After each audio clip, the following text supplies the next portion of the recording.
Iran పై జరుగుతున్న దాడులను అరికట్టాలని చెప్పేసి కళ్ళ గంతలు కట్టుకొని నిరసన తెలియజేయడం జరుగుతుంది.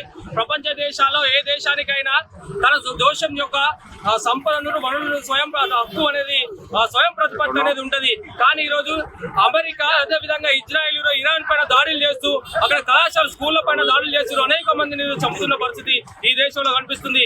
దానిపైన కనీసం భారతదేశంలో ఈరోజు మోడీ ప్రభుత్వం దాన్ని ఇంతవరకు కూడా ఖండించలేని పరిస్థితి ఉన్నది.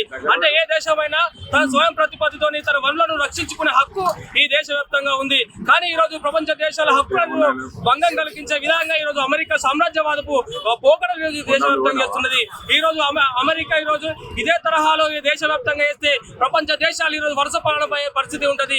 ఇప్పటికైనా మోడీ ఈ రోజు దానిపైన స్పందించకుండా ఈ రోజు మౌనం వీడాలని చెప్పేసి మేము ఎస్ఎఫ్ఐ డివైఎఫ్ఐగా ఖండించడం జరుగుతుంది. ఎందుకోసం అంటే అమెరికా పెత్తనం అనేది ఇప్పటికే పెరిగిపోతా ఉంది. ప్రపంచ దేశాలలో శాంతిలో నెలకొల్పకుండా ఈరోజు అల్లర్లు దాడులు చెలరేగే కుట్ర ఈరోజు అమెరికా చేస్తున్నది. తన గుప్పెట్లో ప్రపంచ దేశాలను పెట్టుకోవాలనే ఒక కుట్ర ఈరోజు అమెరికా చేస్తున్నది. కాబట్టి ఇప్పటికైనా మన భారతదేశం ఈరోజు మోడీ గారు ఈరోజు దాన్ని అవగాహన చేసుకొని భవిష్యత్తులో ఈ ఏదైతే ఈరోజు అమెరికా వల్ల భవిష్యత్తులో ఈరోజు ఈ భారతదేశానికి కూడా పొంచి ఉండే ప్రమాదం పొంచి ఉండే ఈరోజు ఉంటది. కాబట్టి ఇప్పటికైనా మోడీ కూడా ఈరోజు మౌనం వీడి ఇరాన్ పై జరుగుతున్న దాడులను అరికట్టాలని చెప్పేసి మేము ఎస్ఎఫ్ఐ డివైఎఫ్ఐ గారి డిమాండ్ చేయడం జరుగుతుంది. డివైఎఫ్ఐ జిల్లా కమిటీల ఆధ్వర్యంలో ఈరోజు తెలంగాణ చౌక్ లో ఇరాన్ పై జరుగుతున్నటువంటి దాడులను ఖండించాలని చెప్పేసి ఈరోజు నిరసన కార్యక్రమం చేయడం జరిగింది.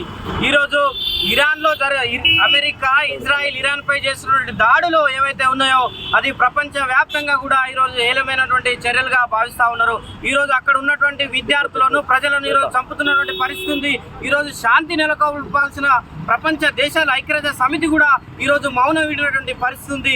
కాబట్టి వెంటనే ఐక్యరాజ్య సమితి కూడా దీంట్లో జోక్యం చేసుకొని వెంటనే ఈ దాడులు ఏవైతే జరుగుతున్నాయో వీటిని ఆపాలని చెప్పేసి కూడా ఈరోజు ఎస్ఎఫ్ఐ డివైఎఫ్ఐగా డిమాండ్ చేస్తా ఉన్నాం. అట్లాగే ఈ దేశ ప్రధాని గతంలో యుద్ధాలను ఆపాను, దేశంలో జరుగుతున్నటువంటి యుద్ధాలను నేనే ఆపానని చెప్పేసి గతంలో చెప్పినటువంటి పరిస్థితి ఉంది. అప్పుడు ఏదైతే చేశాడో ఇప్పుడు నిజంగా ఈ దేశం ఈ ప్రపంచం మీద నిజంగా ఉంటే నరేంద్ర మోడీ గారు ఇప్పుడు జరుగుతున్నటువంటి దాడులను ఆపాలని చెప్పేసి కూడా ఈరోజు ఎస్ఎఫ్ఐ డివైఎఫ్ఐ జిల్లా కమిటీ డిమాండ్ చేస్తా ఉన్నాం.